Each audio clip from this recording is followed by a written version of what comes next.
Nós estamos falando sobre os milagres de Jesus e se você gosta desse conteúdo, eu peço que você se inscreva no canal, curta e compartilhe essa mensagem para que ela possa alcançar muitas pessoas. Sem mais delongas, vamos ao que importa, né? Vamos ler aqui, hoje nós vamos falar sobre a ressurreição do filho da viúva de Naim, que se encontra em Lucas 7, 11 a 17. Eu vou fazer a leitura então desse milagre, né? E aí eu passo a explicar. Primeiro eu leio, depois eu explico aquilo que a gente entende, subtrai dessa mensagem, né? Eu sei que muitos já conhecem, mas é importante a gente olhar o que existe atrás das linhas, né? Entre linhas, né? Dito. Então vamos lá. A ressurreição do filho da viúva de Naim. Em dia subsequente, dirigia-se Jesus à cidade chamada Naim, e iam com ele os seus discípulos e numerosa multidão. Como se aproximasse da porta da cidade, eis que saiu o enterro do filho único de uma viúva, e grande multidão da cidade ia com ela.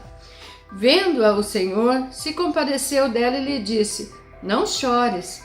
Chegando-se, tocou o esquife e, parando os que a conduziam, disse: jovem, eu te mando, levanta-te. Sentou-se o que estivera morto e passou a falar, e Jesus o restituiu à sua mãe. Todos ficaram possuídos de grande temor e glorificavam a Deus, dizendo: grande profeta se levantou entre nós e Deus visitou o seu povo. Essa notícia a respeito dele divulgou-se por toda a Judéia e por toda a circunvizinhança. Então essa é a leitura que a gente fez sobre a ressurreição do filho da viúva de Naim. Existem pessoas que acreditavam que Naim era o nome de uma pessoa. Naim era uma cidade. Jesus e seus discípulos estavam indo para essa cidade. Quando eles iam entrar na cidade, Jesus sempre andando com uma multidão atrás dele, né? Todos queriam ver os milagres, não significa que todos aceitavam Jesus como quem ele era de verdade, Cristo, Filho de Deus, né? Eles achavam que era mais um profeta, então seguiam. Por quê? Porque Jesus multiplicava comida, era importante, ele saciava a fome, Jesus curava enfermos, isso era legal, né? Então todo mundo seguia ele, né? Então em todo lugar que Jesus vai, sempre tem uma multidão atrás dele, tá? E aqui fala que em dia subsequente dirigia-se Jesus a uma cidade chamada Naim. Por que será que fala em dia subsequente? É porque antes disso aconteceu a cura do servo do centurião. Jesus estava numa cidade e um chefe lá manda os seus empregados irem até Jesus e pedir que Jesus curasse o servo dele. E aí faz o currículo do servo, que era um homem bom, era um homem digno, era amigo de todos, que ele tinha erguido a sinagoga, quer dizer, ele estava dizendo para Jesus: Jesus faz isso porque ele é uma boa pessoa, ele merece, né? Então Jesus imediatamente vai junto com os servos desse senhor até a casa dele para curar o servo. Só que antes de Jesus entrar nessa casa, o Senhor sai na porta e disse: não, mestre, eu não sou digno, o Senhor não pode entrar na minha casa não é digna do Senhor. Eu sou um homem, ele dizia, eu sou um homem que tenho muitos empregados, e eu falo para eles: vão, eles vão, eu falo: vem, eles vêm, ide, eles vão, né? Quer dizer, faça isso, eles fazem. Quer dizer, ele mandava e os servos obedeciam. Ele disse: eu sei que o Senhor também pode fazer isso, então fala daí, ministra a cura daí, que o meu servo vai ficar bom aqui dentro.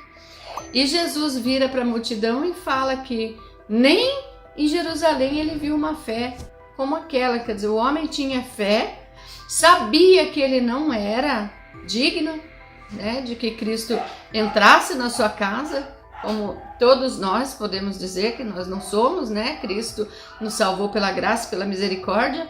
Então nós não temos essa virtude, vamos dizer assim, de que Cristo vem e entre na nossa casa porque nós somos bons. Então nós não somos bons, bom é Jesus. E nós somos santificados pelo sangue dele, não por nós mesmos, né? Mas aí, o dia subsequente é isso, quer dizer, depois deste dia, ele chegou ali e dirigiu-se a essa cidade chamada Naim. E os discípulos estavam indo com ele e a multidão seguindo. Quando eles chegaram perto da cidade, eles notaram que estava passando um enterro. E era um enterro do único filho de uma viúva. Então, naquela época, pessoal, as mulheres não trabalhavam, elas eram donas de casa. Quem mantinha a casa era o homem. Então, se ela era viúva, o homem ela já não tinha. E sempre se perpetuava os bens, as heranças eram perpétuas nos filhos homens. E ela tinha esse único filho homem que faleceu. Então a esperança dessa mulher já não sabia mais como ela sobreviveria. Provavelmente ia sobreviver de esmolas, de pessoas ajudando, porque ela mesma, por ela mesma, ela não conseguiria fazer nada, né? No máximo fazer como Ruth lá, pegar grãos e tal, mas isso também é viver da misericórdia das pessoas, né? E a Bíblia continua dizendo que quando o Senhor a viu, se compadeceu dela e disse, não chores. Quando Jesus viu, Jesus sabia de toda essa situação, do que a mulher já vivia, por ser viúva e estar criando o seu filho, e agora perder o filho, né? Jesus sabia tudo o que isso implicaria na vida dela futura. Então Jesus se compadeceu dela e mais ainda porque o amor dela, o filho, o marido ainda caminha com a gente tem aquela expectativa de que a gente vai deixar esse mundo meio que juntos, assim vai um, depois vai outro, mas o filho a gente não tem essa perspectiva. O filho a gente acredita que ele vai nos enterrar e vai viver muito tempo, e essa mulher estava enterrando o seu filho. Então Jesus, que é um pai de amor, de misericórdia, ele se compadeceu, lembra? Jesus era homem, ele ficou triste por ela. Então ele chegou onde estava o caixão, pediu para as pessoas pararem no enterro, né? Aí pega dentro do caixão, conversa com o jovem e fala, não, levanta aí, né? Não vai ficar morto não, sua mãe precisa de você, levanta aí. Aí o menino levanta, Jesus toma ele pela mão e entrega de volta para a viúva, né? Toma aí teu filho, vai viver, vai ser feliz, que a misericórdia de Deus seja abundante na sua casa, só vai, né? E todos ficaram possuídos de grande temor e glorificavam a Deus. Por que temor? Nossa, imagina só você lá no enterro, vem uma pessoa e ressuscita o morto que tá lá, né? Você não vai ter temor? Eu vejo às vezes essas pegadinhas que as pessoas fazem nesse estilo aí, que as pessoas correm, elas se aterrorizam. E lá no passado não era diferente, ou vocês acham que as pessoas eram ressuscitadas? Não, raramente, são poucas as pessoas que foram ressuscitadas na Bíblia. Então sim, aquilo causou espanto e grande temor. É claro que naquelas cabeças pensantes que fazem conspirações, poderia dizer, ele não estava morto, foi um engano. Mas nós sabemos que sim, ele estava morto e que por Jesus ser um pai de amor, ele teve misericórdia da viúva e ressuscitou o filho dela. Todos ficaram possuídos de temor e glorificavam a Deus, dizendo, grande profeta se levantou entre nós e Deus visitou o seu povo. Então eles ainda não tinham a convicção de que sim, Deus visitou o seu povo. Quem Jesus Cristo é? Deus. Né? Deus estava ali presente e ele fez aquela criança levantar, eu acho que era um jovem, né? Fez aquele jovem se levantar e devolveu aquele jovem para sua mãe. Deus estava presente ali, mas as pessoas achavam que ele era um profeta, que ele falava em nome de Deus, falava aquilo que Deus mandava, só que não, Jesus era Deus que estava ali e falava com eles. Mas com o passar do tempo, depois de sua morte e ressurreição, as pessoas então passaram a crer que Jesus Cristo realmente era Filho de Deus. A partir do momento da sua morte, né, na cruz, todas as coisas que houveram ali, os incidentes, o véu se rasgou, a terra tremeu, do meio-dia às 3 ficou escuro, quer dizer, todas aquelas coisas que aconteceram, aqueles fenômenos naturais que aconteceram, mostraram para alguns, né? Porque a Bíblia fala que Deus abre os olhos de quem lhe aprouver, né? Quer dizer, se aprover a Deus que eu abro os olhos, ele vai me abrir os olhos. Se não aprover, ele não vai abrir. E eu vou colocar qualquer desculpa na frente daquilo que é o óbvio para dizer que aquilo não aconteceu. Então ali, nesse povo, eles trataram Jesus como se ele fosse um grande profeta, condutor da visita de Deus ali. Não Deus ali, mas um condutor da visita de Deus ali. E essa notícia a respeito dele divulgou-se por toda a Judéia e toda a circunvizinhança. O que será que quer dizer isso?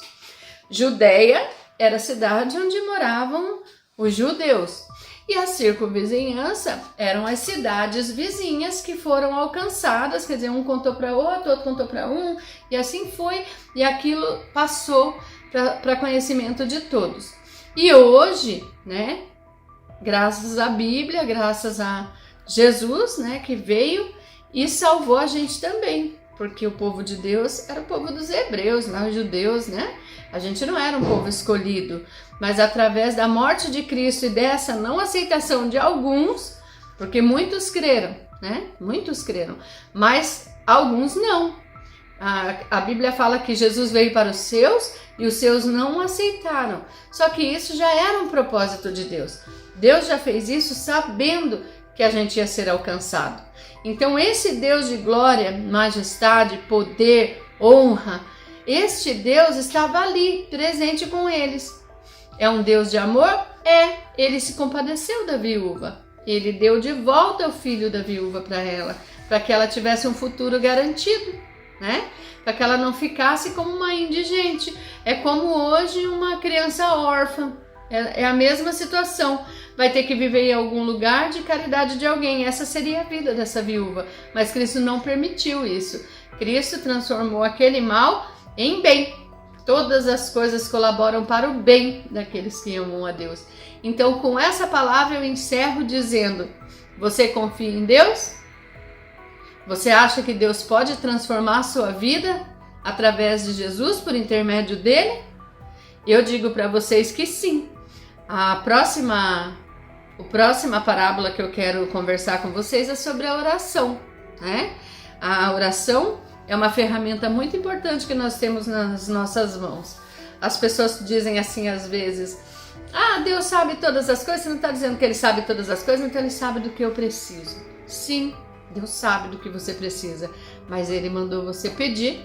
Cristo disse: batei, abrir-se-vos-á, buscar e achareis, quando buscardes de todo o coração. Então vamos lá, vamos orar, pedir a Deus as coisas que nos fortaleçam, pedir sabedoria, misericórdia, cuidado, né? Não é pedir carro para Deus, não é nesse sentido, é pedir aquilo que nos sustente, que faça a gente ficar em pé. O que adianta você ganhar um carro hoje e morrer amanhã? Nada, né? Então vamos pedir coisas que interessam: saúde, alegria, sabedoria, força, perspicácia para fazer as coisas darem certo, né? Nesse sentido aí. E mais importante ainda, pessoal, pedir pelo próximo. Que Deus esteja abençoando a vida de cada um de vocês. Eu espero que essas palavras cheguem ao coração de muitas pessoas e falem ao coração delas, porque a Bíblia também nos diz que a palavra de Deus, quando lançada, não volta vazia. Então vamos pedir a Deus que essa palavra não volte vazia e que ela alcance muitas pessoas para a honra e glória do nome do Senhor Jesus. Amém! E até o próximo vídeo. Tchau!